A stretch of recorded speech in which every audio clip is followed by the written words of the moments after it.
டேய் நீ என்னடா இப்படி வாயை பொழந்துட்டு இருக்க? நீ இப்படி பார்க்கறது மட்டும் உறவுக்கு தெரிஞ்சது, அப்புறம் பெர்மனண்டா இப்படியே பொழந்துட்டு இருக்க வேண்டியதான். மூட்டுறா டேய்.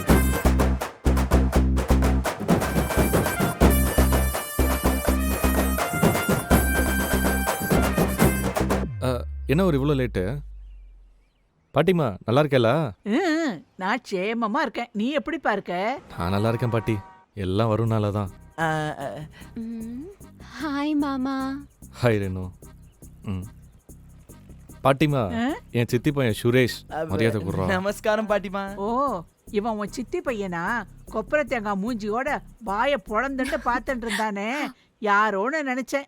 கொப்பரை தேங்காய் மூஞ்சா? சரி பொறுத்துக்கிறேன், வேற வழி. ஆமாம் ஆமாம், பின்னாடி யூஸ் ஆகும். சரி, வெயில் அதிகமாகுது, வேகமாக ஃபோட்டோ எடுத்து போமா? சரி, கேமராமேன் எங்க? இதோ இவன் தான். சொல்லியிருக்கேன்ல, ஆஸ்பைரிங் டைரக்டர். இவன் தான் எடுக்க போகிறான். Yes, I am your wedding photographer for today. 4 மணி நேரம் ஆச்சு ரெடி ஆகிறதுக்கு. போட்டோ மட்டும் சரியா வரல. உனக்கு அப்ப இருக்கு.